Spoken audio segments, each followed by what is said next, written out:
Voilà, voilà Antoine, c'est à toi. Comme d'habitude, les questions à la fin, une fois qu'on aura coupé l'enregistrement. Merci, merci Hervé, et merci à tous pour votre accueil.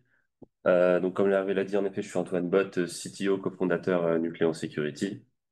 Et aujourd'hui, le but, c'est de vous parler de Zero Trust et de d'EDR notamment, qui sont les fondements de Nucleon Security historiquement. Donc, moi, j'ai plus d'une dizaine d'années d'expérience en cybersécurité. J'ai déjà monté notre boîte par le passé. J'ai travaillé beaucoup sur la sécurité offensive, mais défensive également, sur différentes technologies, notamment le développement de malware aussi, des fins de tests et ce genre de choses, tests de technologie type sandboxing, antivirus, CEDR, également travaillé sur beaucoup de solutions périmétriques. Donc voilà, j'ai couvert un large spectre de produits de cybersécurité jusqu'à maintenant créer Nucleon Security il y a 6 ans. Euh, donc quelques chiffres sur Nucleon, donc on l'a en effet créé en 2019. On a aujourd'hui plus d'une centaine de clients sur 3 continents, principalement Europe et Afrique comme orientation initiale, mais également en Asie et Amérique latine. On est une trentaine de personnes aujourd'hui. Euh, on a aujourd'hui 5 produits, dont le principal, l'EDR. On a commencé dès le départ, c'était l'idée initiale, et c'est ce qu'on va vraiment voir aujourd'hui, notamment avec la partie Zero Trust. Et le but, c'est un peu de vous convaincre de notre approche. La partie MDR, donc du service managé sur le DR, Malprobe, on va en parler un petit peu, de l'IA pour l'analyse de fichiers, notre IDR, qui est sorti très récemment, Scorix également, une technologie très récente et brevetée, dont je vais aussi parler à la fin. Donc tout d'abord, je vais faire un petit rappel sur le Zero Trust. Normalement, ici, je pense que vous êtes vous connaissez assez bien les sujets, que ce soit Zero Trust et EDR, mais le but, c'est quand même de vous apprendre des choses apprendre des choses, apprendre, de vous transmettre un peu la vision qu'on a. Euh, donc on se base beaucoup sur cette présentation et sur nous, ce qu'on fait sur le document du NIST SP 800-207, qui est la référence normative sur le Zero Trust. Donc quelques rappels, le but c'est que aucun utilisateur par défaut n'est digne de confiance et on va vouloir vérifier chacun de ces accès, vérifier en permanence l'authenticité du sujet qui va vouloir faire une action sur le domaine IT de manière assez large d'après le document Zero Trust. C'est très orienté user en réalité sur ce qu'on voit dans l'écosystème cyber. Quand on parle de Zero Trust, c'est souvent orienté user et asset et ressources, avec souvent du contrôle d'identité et contrôle d'authentification. Et le but par la suite, ça va être de dire qu'on va surveiller ces users en fonction des assets et aussi en fonction des ressources accédées pour n'autoriser que les choses nécessaires et réduire au maximum la surface d'attaque et les privilèges des sujets. Donc voilà, ça c'est un très très brève vulgarisation du Zero Trust qu'on va reprendre par la suite, bien sûr. Mais avant, je vais aussi vous parler d'EDR. Donc là encore, normalement, vous connaissez assez bien. Mais on va faire un petit tour quand même sur ce qui existe. Tout d'abord, pour détecter des attaques et de manière générale, on a deux grands sujets, c'est la détection des comportements et détection des fichiers. Euh, et après, on a la brique réponse et la brique télémétrie que tous les EDR fournissent initialement. C'est pour ça que l'EDR aussi a un peu été créé, c'est pour fournir de la visibilité et des outils de réponse.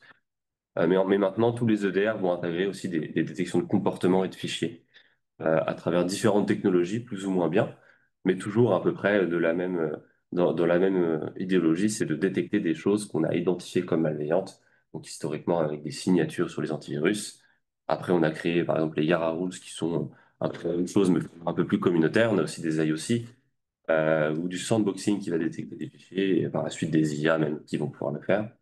Sur la partie comportement également, donc on a des heuristiques qui sont des formes de signatures, mais sur des comportements. On a ensuite des formats de la même manière qui sont apparus pour détecter ces comportements de manière un peu plus communautaire aussi, donc les Sigma Rules. On a aussi le framework MITRE qui aide aussi à détecter des comportements connus en fonction de scénarios d'attaque identifiés. Des IOC qui sont partagés de plus en plus au travers de différents services et outils pour aider à la détection d'éléments connus. Et après, on a des features aussi spécifiques aux EDR, de scan au runtime, que ce soit mémoire et autres. Et aussi des EDR qui prennent l'orientation de l'IA pour détecter des scénarios suite à des entraînements sur des attaques, par exemple. Le constat, c'est que c'est ce qu'on a fait initialement, et c'est pour ça qu'on a créé Nucléon à la base, c'est qu'en fait, tous ces systèmes-là sont faillibles. Le but, évidemment, c'est de faire le truc le moins infaillible possible, mais en tout cas, tous ces éléments-là détectent principalement des artefacts malveillants connus. Donc, à partir du moment où on crée une souche malveillante, où on a un nouveau type d'attaque, et on utilise des nouvelles techniques, bah, on est assez, enfin, c'est assez facile de contourner tous ces éléments existants. Donc, nous, on a fait ce constat-là, et c'est pour ça qu'on a créé, en fait, Nucleon Security par la suite. Et il y a un autre constat, c'est que dans le choix d'un EDR auprès des clients, le poids des technologies qui sont ici est rarement une décision, enfin un élément de décision important. Qu'un ADR se base sur de l'IA ou de Sigma Rules ou les deux ou XY, c'est rarement ça qui va faire que c'est l'EDR qui va être choisi. Parce qu'en fait, on considère que tout se vaut à peu près.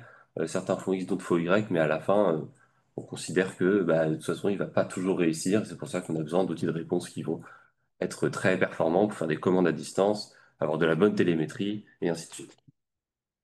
Nous, on a pris ce prisme-là pour essayer de faire plus de prévention, et le but, c'est aussi de vous montrer ça à travers cette présentation-là. Donc maintenant, l'idée, c'est qu'on a essayé de mixer les deux, ce qu'on a fait même directement. Euh, Ce qu'on voit habituellement quand on parle de Zero Trust, donc vous êtes DA, Zero Trust Architecture, le ZR n'est pas un élément très très important dans le Zero Trust, dans le document en tout cas, et dans la norme Zero Trust qu'on connaît, il y a pas, l'EDR n'est pas un élément important. C'est juste un élément de télémétrie et de réponse, éventuellement de détection d'intrusion. C'est ce qu'on peut voir sur certaines briques de Zero Trust. On a besoin de détection d'intrusion à certains endroits et l'EDR va souvent avoir cette place-là au maximum dans une architecture Zero Trust. Nous, on a complètement shifté la vision. L'idée n'est pas que l'EDR soit une composante du Zero Trust, mais que le Zero Trust soit une composante de notre EDR. Donc, on a pris tout le principe fondamental qu'on retrouve du Zero Trust et on va le détailler juste après. Et on a intégré ça dans notre workflow de détection et notre workflow de contrôle des comportements directement dans le DR. Donc, l'idée n'est pas de détecter des choses basées sur des menaces connues, détecter des artefacts sur des menaces connues, mais d'appliquer en fait le modèle Zero Trust au sein du check de comportement et au sein des actions même qu'on va contrôler dans le DR. Donc le but, c'est que aucune confiance par défaut, on va vouloir contrôler absolument tout, notamment les programmes et les applications, pour qu'il y ait le moins d'accès possible. Donc là, je vais reprendre un peu chaque pilier du Zero Trust, enfin les piliers importants, on va dire, du Zero Trust. Je vais pas tout faire, je vulgarise un petit peu évidemment, pour voir comment nous on le transpose dans notre DR. Donc tout d'abord, la première chose qu'on a au niveau du Zero Trust, c'est la notion de sujet. Le sujet, initialement, dans la vision standard du Zero Trust, on parle souvent d'utilisateur, et c'est l'utilisateur qui va demander un accès à une ressource. Dans le document, donc SP 867, on parle non seulement d'humain, mais aussi de process. Donc c'est évoqué quasiment que ici, que sur la notion de sujet, mais le sujet dans le Zero Trust n'est pas forcément qu'un user, c'est aussi un process. C'est une notion qui est très très peu utilisée dans les implémentations qu'on peut voir. Nous, on a pris totalement cette implémentation dans notre architecture de DA. Donc le process, ça va être le centre d'attention pour notre solution et le sujet, ça va être au final des process et des programmes en cours d'exécution. Donc le but, c'est que ce sujet, on va lui limiter au maximum ses privilèges, donc il va avoir des attributs et des privilèges, et nous, on va appliquer ça non pas à l'humain et au user, mais à l'application, au programme. Donc c'est quelque chose qui est vraiment écrit dans le document de Trust, mais on n'en parle presque pas de cette notion-là, alors que c'est ce qu'on fait nous, on est le seul EDR aujourd'hui à faire ça, et on pense que c'est vraiment très important, c'est de pas penser que user, mais aussi penser applicatif, et parce que les attaques à la fin, c'est pas les users qui les font réellement sur le système, c'est des programmes qui les font. Donc c'est là l'importance de toute cette notion de sujet. Donc le sujet, c'est celui qui va faire une action, et ce sujet-là, faut l'authentifier. Donc pour un humain, dans le modèle classique, on va d'abord avoir besoin de l'identifier. Donc on va le faire avec un login, un email ou un ID ou autre. Et on va ensuite avoir des mécanismes pour authentifier et s'assurer que c'est la bonne personne, à travers un mot de passe, authentification forte, ainsi de suite. Donc bien sûr, il y a des recommandations sur l'identité numérique qui expliquent plus en détail ce genre de sujet. Nous, au côté ODR, on va pas s'intéresser à l'humain, on va s'intéresser au programme. Donc on va devoir l'identifier et on va le faire au travers de différentes choses, notamment le nom, par exemple, le chemin, mais aussi la commande d'exécution. C'est un programme exécuté avec une commande X ou Y, n'a pas les mêmes intentions, c'est pas forcément le même sujet en réalité.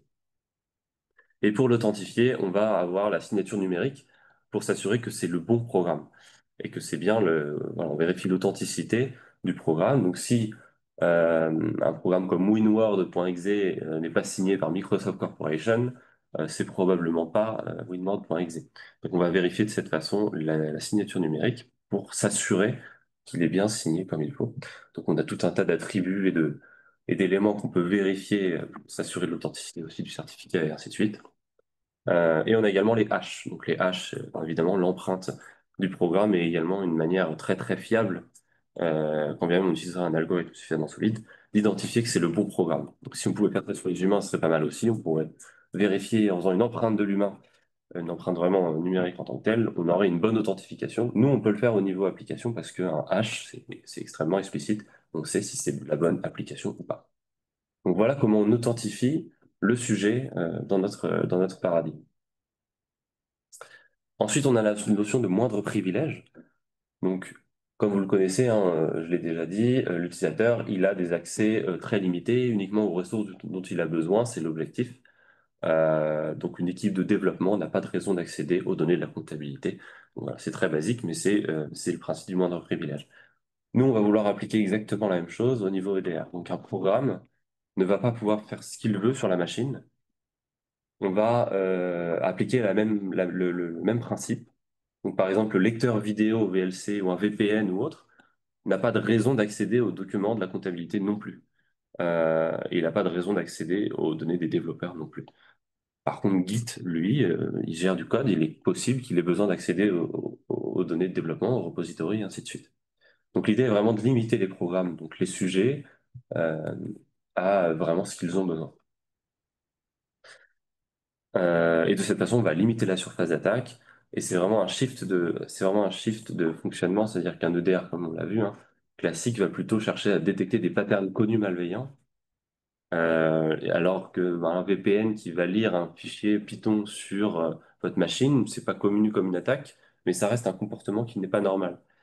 Et un EDR classique ne va pas forcément détecter quoi que ce soit par rapport à ça parce qu'il n'y a pas forcément d'artefact identifié que le VPN Y accède à tel type de fichier ou telle topologie de données à tel endroit sur une machine, que ça soit considéré comme une attaque. Donc voilà, c'est vraiment un shift de fonctionnement bien différent. Ensuite, sur la partie Zero Trust, on parle de Policy Enforcement Point. Donc c'est l'endroit, c'est la technologie en gros qui va être utilisée pour intercepter les requêtes des sujets. Donc on a différentes technologies dans le modèle Zero Trust hein, qui sont possibles. Que ce soit des proxys pour la partie réseau ou firewall, ou encore des ACL, NTFS, plus classiquement pour contrôler l'accès à des fichiers, des dossiers et ainsi de suite. Donc le Policy Enforcement Point, c'est lui qui va intercepter la requête. Dans notre cas, nous, on va utiliser notre EDR évidemment pour intercepter les comportements des applications, tout simplement. Mais il y a quand même une grosse différence avec ce qu'on voit sur un EDR classique. Un EDR classique, lui, il est en mode télémétrie, donc il va vouloir collecter de la donnée pour ensuite déclencher des alertes et faire des actions automatiques ou manuelles avec de la réponse à incident, par exemple. Dans notre mode de fonctionnement, et c'est vraiment la grosse différence technologique, enfin technique, on va dire, c'est que dans notre cas, on veut intercepter l'événement, le contrôler, le soumettre à des contrôles, et ensuite autoriser ou bloquer l'événement. Donc on est vraiment dans un mode préventif qui nous oblige à avoir déjà des performances enfin, un niveau de performance très élevé, là où de la télémétrie, on n'est pas bloquant pour l'utilisateur, on est directement sur du logging et ensuite on va analyser dans un deuxième temps et déclencher des alertes dans un deuxième temps. Donc l'idée est vraiment d'intercepter en amont et si on a quelque chose qui sort du privilège qu'on veut autoriser, qui sont légaux, à ce moment-là, on va déclencher une alerte de sécurité, on va bloquer à ce moment-là. Donc c'est vraiment une grosse couche de prévention. Et vraiment, voilà, l'EDR a été créé à la base pour essayer de créer de la télémétrie. Nous, non seulement on a la télémétrie, mais on va ajouter cette couche de protection avec l'interception des événements. Et ensuite, les événements vont être transmis à un autre élément qui est le Policy Decision Point. Donc ici, c'est tout simplement une base de règles qui va permettre d'évaluer la demande la demande d'accès du sujet. Donc, on a des règles sur un proxy, on a des règles sur un firewall, on a des règles ITFS sur un CL ou que sais-je. Dans notre cas, ça va être exactement pareil. On va avoir une base de règles de sécurité qui va définir quels sont les privilèges de chaque sujet sur différents types d'accès. On va notamment avoir l'exécution de programme. Donc, un sujet qui veut accéder à un programme pour l'exécuter va être soumis à des règles de sécurité. La lecture d'un fichier, l'écriture, le renommage d'un fichier, la suppression d'un fichier, une connexion réseau. Donc, l'accès à une ressource réseau, c'est également un comportement contrôlé. Et l'accès à un processus. L'accès à un processus, c'est quand un programme veut accéder à un autre. Donc, il y a plein de cas de figure techniques, hein. C'est accès pour lire de l'information dans un processus, comme Mimikatz pourrait lire LSAS pour récupérer des credentials, par exemple, du donne d'information, écrire dans un, pour changer également son code et injecter du code dans un programme en cours d'exécution, c'est un accès à un processus, kill un programme, et ainsi de suite. Donc tous ces éléments-là, on va les contrôler, et chaque sujet va avoir des permissions qui sont décrites dans des règles de sécurité. On a appelé ça, nous, le multilayer zero trust parce qu'en fait, on applique directement dans notre technologie euh, plusieurs couches de contrôle et pas uniquement sur la partie réseau ou uniquement sur la partie fichier ou uniquement sur l'aspect plus sécurité technique au sens processus. L'élément suivant, un des plus importants, c'est le trust algorithm. C'est lui qui va déterminer le verdict final de la requête d'accès. Donc ici, il va se baser sur les règles de sécurité qui ont matché les attributs, on va dire, du sujet. Donc là, en l'occurrence, la plupart du temps, ça va être des users, le user a certaines permissions dans des règles de sécurité. Et on va ajouter dans le trust algorithm des informations externes éventuellement pour donner un verdict. Par exemple, on va vérifier sur l'hôte, est-ce qu'il y a un EDR installé? Ça, c'est dans le mode classique. S'il y a un EDR installé, à ce moment-là, on peut accéder à une donnée plus sensible parce qu'on a besoin de remplir certains critères et attributs. Dans notre cas, l'ETA, enfin le Trust Algorithm, il va être capable d'enrichir le contexte de la demande d'un accès avec d'autres éléments, notamment par exemple déclencher une analyse de fichier. Par exemple, quand on veut exécuter un programme, on peut considérer que c'est un accès normal, mais on va pouvoir également vérifier est-ce que ce programme est légitime ou non à ce moment-là, au moment où on fait la demande d'accès, ou par exemple la demande d'accès à un fichier Word ou autre. On va pouvoir déclencher une analyse à ce moment-là, et le Trust Algorithm va pouvoir donner un verdict aussi en fonction du résultat d'analyse. Donc là, je vais détailler un petit peu plus tard. Là, c'est pour vous expliquer un peu le concept, mais le Trust Algorithm peut prendre différentes informations et s'enrichir d'informations contextuelles pour décider.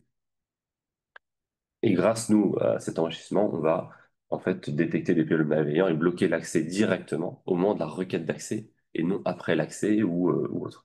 Donc on ne peut pas accéder à une ressource si elle est malveillante, si on résume très vulgairement.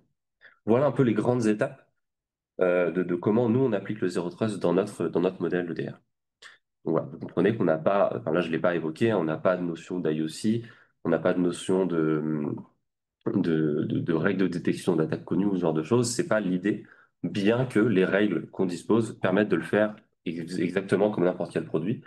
Mais toute notre sécurité est basée à 100% sur ce paradigme-là que je viens de vous présenter.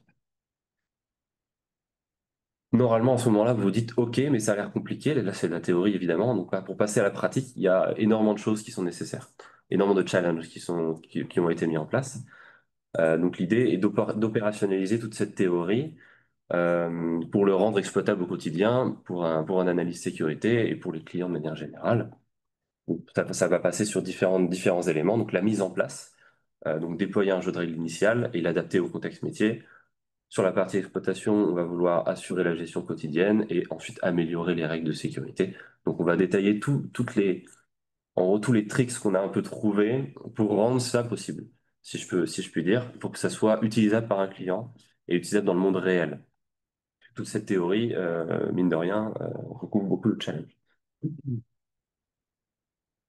Donc tout d'abord, on a un socle de règles, c'est-à-dire que la solution inclut par défaut une centaine d'applications déjà configurées, avec déjà du hardening proposé, d'un durcissement natif du système d'exploitation. Donc là c'est très orienté Windows, notamment sur la présentation, mais en réalité, ça marche aussi sur Linux avec des critères un peu différents et ce genre de choses. Mais l'idée est qu'on va également proposer un hardening natif sur le système, parce qu'on va déjà connaître quelles sont les permissions nécessaires pour le système de fonctionner et les applications les plus connues. On va activer les applications nécessaires en fonction du contexte métier. Donc, on n'a pas besoin d'activer forcément Zoom si on n'utilise pas Zoom. Là, en l'occurrence, j'ai activé, ça tombe bien. On va pouvoir personnaliser ces applications et avoir un PDP, donc un Policy Decision Point efficace. Et donc, toutes ces applications-là, en fait, que vous voyez, ce sont des conteneurs de règles de sécurité. On va peut-être voir un peu après. Et donc, on voit qu'il y a deux catégories. Il y a les default applications, qui sont les applications qu'on a par défaut. On en a d'autres, hein, là, c'est juste dans le cas d'exemple. Et des custom applications ils vont être créées par la suite pour sécuriser une entité. Donc, déjà, de base, on n'arrive pas avec zéro règle. On a toujours un socle de règles déjà disponible. Ensuite, on va avoir une phase d'apprentissage, évidemment, qui va nous permettre, en fait, automatiquement de détecter les comportements sur le parc. Donc l'idée est que pendant 1 à 2 semaines, les endpoints installés sur les machines vont collecter les comportements des programmes et automatiquement créer le profiling Zero Trust nécessaire au fonctionnement de ces applications. Donc chaque application métier, qu'on ne connaît pas par défaut, hein, les applications homemade ou des applications très spécifiques, elles sont pas dans notre rule set de base. Et à ce moment-là, l'apprentissage automatisé va nous permettre de créer automatiquement ce travail, de faire automatiquement ce travail-là. On n'a rien à faire, on a juste à attendre que les comportements se génèrent sur les machines. Et à ce moment-là, ça va enrichir notre set de règles. Il faut comprendre parce que dans les EDR, on nous dit régulièrement, et on peut le penser, il y a toujours de l'apprentissage comme tous les EDR. La philosophie est complètement différente. Sur un EDR legacy, si je peux dire, où on a des détections d'attaques connues et des artefacts de détection connus qui sont en place, détection de patterns d'attaque, la phase d'apprentissage va souvent servir à enlever les faux positifs quand on va désactiver l'apprentissage. Donc on va en fait réduire les détections pour éviter que ça fasse du bruit quand on veut pas. Sur les applications connues, par exemple, aussi sur tout un tas de checks mémoire qu'il peut y avoir sur des EDR, on va avoir des faux positifs sur des applications X ou Y parce qu'elle est codée d'une certaine façon. Donc on a le faux positif, on va désactiver cette règle-là sur telle application. Nous, c'est pas notre philosophie, on désactive rien du tout. On va au contraire enrichir les règles de sécurité pour en ajouter des nouvelles, pour donner des permissions à des applications et des programmes qui n'en avaient pas à la base dans notre rule set. Donc on n'est pas à réduire la détection, mais augmenter les permissions. C'est vraiment pas la même philosophie d'apprentissage. Ces règles de sécurité créées, évidemment, on ne fait pas forcément. Alors c'est un moteur très très puissant qui va créer les règles et proposer les règles les plus factorisées possibles pour pas créer des milliers de règles en fonction des applications et vraiment les factoriser au maximum. Donc on va avoir peut-être une centaine de règles en moyenne sur un parc de taille de 500 endpoints à peu près. Et ces règles-là, on va les soumettre ensuite aux parties prenantes de sécurité pour vérifier ces comportements-là. Donc on va simplement voir est-ce que c'est normal que telle application métier utilise PowerShell avec un base 64 en paramètres tous les jours à midi. C'est peut-être pas normal, on ne sait pas. Donc on va pouvoir vérifier ces informations-là auprès des parties prenantes métiers ou autres, et ensuite supprimer la règle de sécurité si on veut pas que ça soit autorisé, corriger en interne les éléments, ou alors garder la règle de sécurité, peut-être l'affiner un petit peu, et on va de cette façon avoir une cartographie en fait qui va se générer automatiquement de tous les comportements légitimes et du profiling légitime sur le parc. On va également avoir un split par type de population. On va avoir des sets de règles qui vont être différents pour une population d'utilisateurs type développeur ou de comptabilité ou des serveurs ou l'administration IT ou autre. Évidemment, on va avoir des permissions différentes en fonction des populations, donc de règles différentes. Ensuite, un élément très important, c'est que on a implémenté le système de signal faible dans les règles de sécurité. Donc là, vous avez un exemple de règle de sécurité très basique. Any execute PowerShell, n'importe quel programme qui exécute PowerShell, on pourrait tout simplement le bloquer nativement et dire que un programme qui veut exécuter PowerShell a besoin d'une règle de permission. Plutôt que d'être aussi strict, même si on peut l'être, ça peut arriver, on a pris le parti de proposer par défaut des signaux faibles. C'est-à-dire que quand un événement sort des permissions, le trust algorithm peut dire ça c'est un signal faible, en fonction de la règle définie, ça c'est un signal faible, on va pas le bloquer. Par contre, si un deuxième signal faible se déclenche, là on va bloquer. Donc ça nous permet d'avoir une marge de manœuvre et de ne pas se retrouver bloqué dès qu'un événement sort du contexte défini. Donc c'est pas dans l'idée de ne pas détecter, au contraire, mais c'est d'être plus flexible. On a toujours des parcs ou des comportements qui peuvent survenir du jour au lendemain qui ne sont pas anticipés. Et à ce moment-là, plutôt que de les bloquer, on propose de ne pas les bloquer la première fois, enfin, pour le premier signal faible, et ensuite le bloquer. Typiquement, si on a un PowerShell qui est exécuté par Explorer, parce que sur une population de users qui n'a pas normalement besoin d'utiliser PowerShell, on va avoir un signal faible de déclencher. Si ce PowerShell-là va aller sur GitHub faire une connexion réseau, bah là, ça va être un deuxième signal faible. À ce moment-là, ça sera bloqué. Encore une fois, tout ça est configurable. C'est un modèle ouvert de règles de sécurité, comme un firewall en fait. Et on va pouvoir choisir son niveau de flexibilité. Peut-être que dans certains cas, on veut totalement bloquer l'accès à une ressource, bloquer par exemple un accès à un partage réseau, parce qu'il est très très sensible, par exemple, et on veut que seule la base de données, le programme qui gère la base de données, accède à ces données-là et pas d'autres programmes, parce qu'il n'y a pas lieu d'être, il n'y a pas lieu d'avoir d'autres programmes. Donc ça, c'est ce qui nous permet vraiment d'avoir une flexibilité le jour où il y a une mise à jour d'un programme. Bah, même s'il y a je sais pas, un nouvel outil de télémétrie qui est intégré dans le programme qui permet de faire des requêtes réseau sur X ou Y, on va pouvoir quand même avoir ce signal faible qui se déclenche sans bloquer l'application. Et par la suite, on va pouvoir gérer le signal faible au travers des équipes managées qui vont gérer la solution.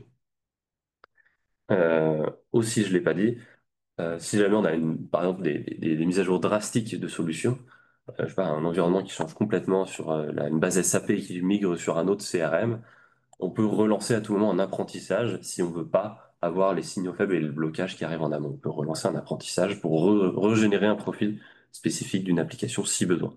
C'est extrêmement rare et c'est pas nécessaire non plus, mais c'est possible. Ensuite, on va avoir le wizard, ce qu'on appelait le wizard, hein. C'est l'assistant intégré dans la solution qui va permettre de gérer les règles de sécurité et les comportements. Donc là, on l'a vu juste avant, il peut y avoir à tout moment un signal faible qui se déclenche. Il va pas bloquer l'utilisateur, si on a choisi que ça soit un signal faible sur ce type de comportement, bien sûr. À ce moment-là, on va pouvoir ouvrir le wizard et il va nous suggérer une règle d'autorisation de ce comportement. On a juste à cliquer sur Hello et ça va être automatiquement autorisé. Donc il y a toujours une suggestion de règle qui est proposée, bien que on peut très bien customiser encore une fois tout ça et enfin, dans le wizard directement ou par la suite dans les règles de sécurité. Donc juste en cliquant sur Hello, là en fait ça va aller directement à l'application de la règle de sécurité. Donc quand on a un événement, on clique dessus, on fait Hello et c'est terminé. Si on veut autoriser ce comportement encore une fois.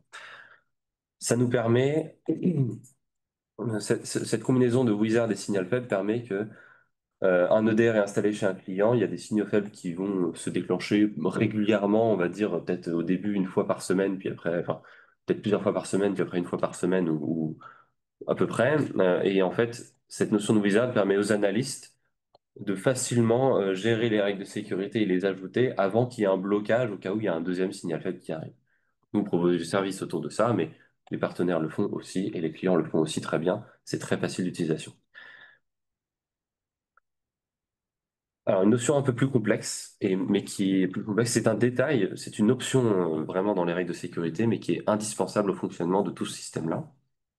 C'est que des programmes, notamment PowerShell, comme on le dit souvent, peut être utilisé dans des contextes différents. Et en fonction du contexte, les permissions ne sont pas les mêmes. Et cette notion d'héritage dynamique, donc nous on a créé une option dédiée à ça qui s'appelle Trusted, qui permet de dire à un programme qu'il va transmettre ses règles à un programme exécuté. C'est ce qui fait. Donc, dans l'exemple, vous allez comprendre très simplement avec l'exemple ici. Donc, on a Visual Studio Code qui a des accès réseau parce qu'il a besoin d'accéder à NPM, GitHub, Python, des choses comme ça. Enfin, pas forcément Python d'ailleurs. Et parfois, Visual Studio, lui, il va passer par PowerShell pour faire ces actions-là. À ce moment-là, PowerShell, lui, on va pas s'amuser à créer sur PowerShell toutes les règles de sécurité pour dire que PowerShell peut aller sur GitHub. Parce que s'il peut aller sur GitHub, PowerShell, c'est pas ouf. En fonction du contexte et dans un cas d'attaque, ça peut être assez embêtant. Euh, pour cette raison, quand on va exécuter un programme, donc en Visual Studio, on va exécuter un de ces programmes-là définis ici, on va donner l'option Trusted, et ces programmes-là vont hériter également des règles de Visual Studio. Donc à ce moment-là, le PowerShell qui est exécuté par Visual Studio va disposer des mêmes contextes d'exécution et va pouvoir accéder à GitHub parce qu'il est exécuté dans le bon contexte. Et le Trust Algorithm, lui, il va avoir du coup les règles de base de PowerShell. Donc ils vont dire que normalement on bloque l'accès à GitHub sur PowerShell, mais aussi les règles du Visual Studio et le Trust Algorithm va décider qu'on va autoriser l'accès à GitHub pour PowerShell s'il est exécuté dans ce contexte-là. Sinon, ça va déclencher potentiellement un signal faible ou un blocage. Donc c'est une option déjà techniquement qui est assez challenging, mais qui est en réalité indispensable parce que c'est très fréquent qu'on ait des arbres d'exécution avec une dizaine de programmes dans des pipelines de compilation.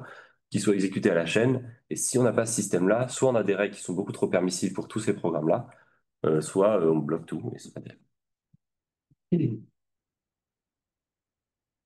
Ensuite, on a un autre élément que j'ai un peu expliqué avant, c'est que pour accéder à une donnée, on va nous utiliser l'IA, enfin, notamment Malprop que j'ai évoqué, je vais en reparler, un moteur d'IA qui fait l'analyse de fichiers. Donc Malprop, c'est un autre produit qui est intégré dans notre EDR et qui est aussi disponible séparément et qui est intégré dans d'autres cas d'usage, mais qui analyse n'importe quel type de fichier et propose un verdict basé sur de l'IA et ainsi de suite. Il pourrait y avoir une présentation dédiée juste sur ça en réalité. Les règles de sécurité vont pouvoir automatiquement déclencher une analyse de sécurité, enfin, une analyse de fichier, lorsqu'on va faire une demande d'accès. Donc le trust algorithm va lui transmettre l'information à Malprop, donc au service d'analyse, qui lui va faire une analyse du fichier, enfin, différents modèles. Donc il n'y a pas de signature, il n'y a pas de, enfin, il y a pas de signature. Il y a il y a rules qui peuvent être ajoutés par exemple, mais à la base c'est pas une décision par signature, c'est du machine learning.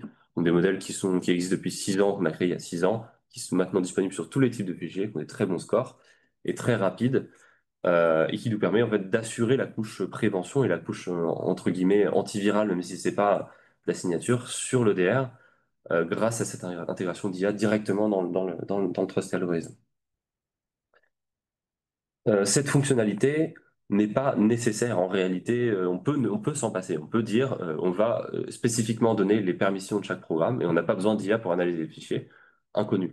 Mais en réalité, l'idée, c'est que si VLC se met à jour, on pourrait dire, OK, on autorise VLC parce qu'il est signé numériquement par Vidéolan ou que sais-je, mais c'est pas une bonne approche. On préfère en fait toujours le soumettre à une analyse. Donc on va pouvoir dire, VLC, on va lui donner des permissions.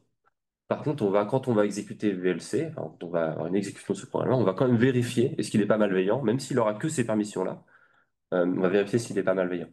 Donc même si l'IA échoue à la détection, ou si VLC est bien malveillant, mais qu'on n'a pas détecté qu'il est malveillant, VLC sera quand même soumis uniquement aux permissions qu'il lui donne.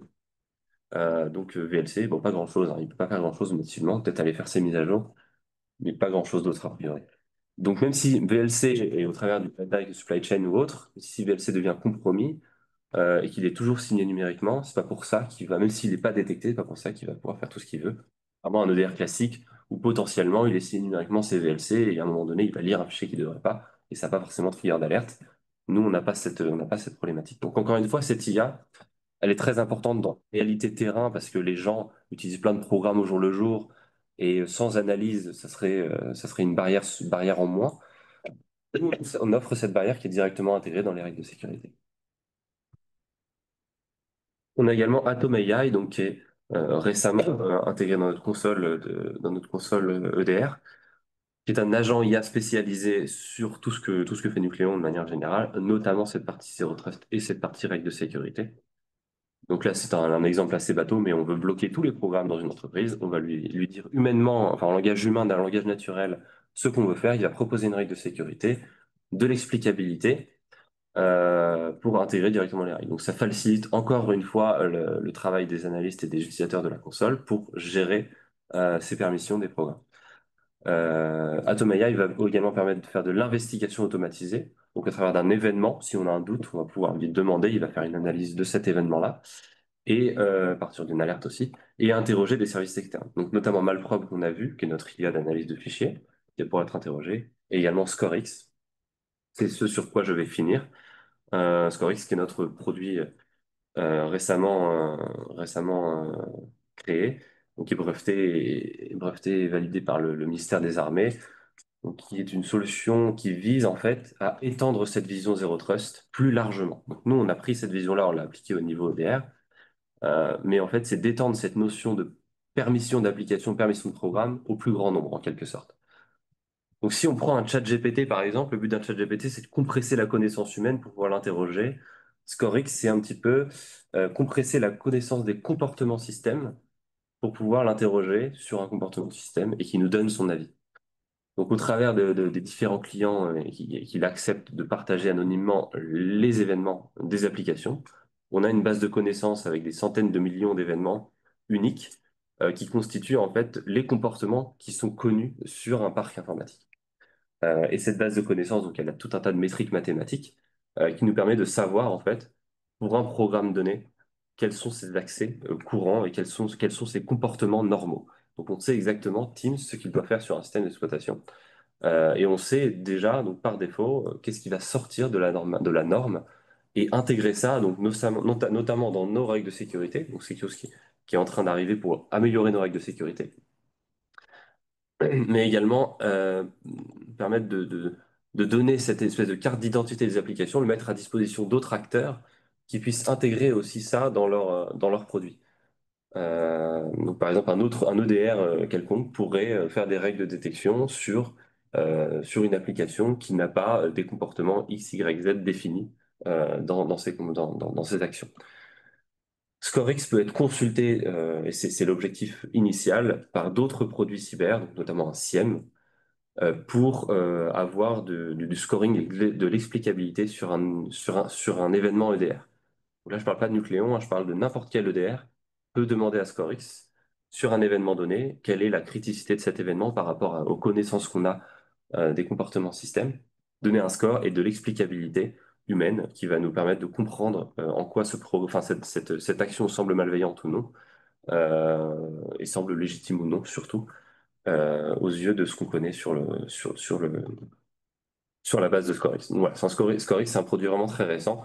Il n'a pas encore d'interface réellement à montrer, mais il est déjà intégré à des SIEM pour faciliter le travail des analystes. En fait, on va faciliter toute la partie tri des alertes, priorisation et automatiquement scorer les événements par rapport à cette philosophie Zero Trust de permission que j'ai expliqué.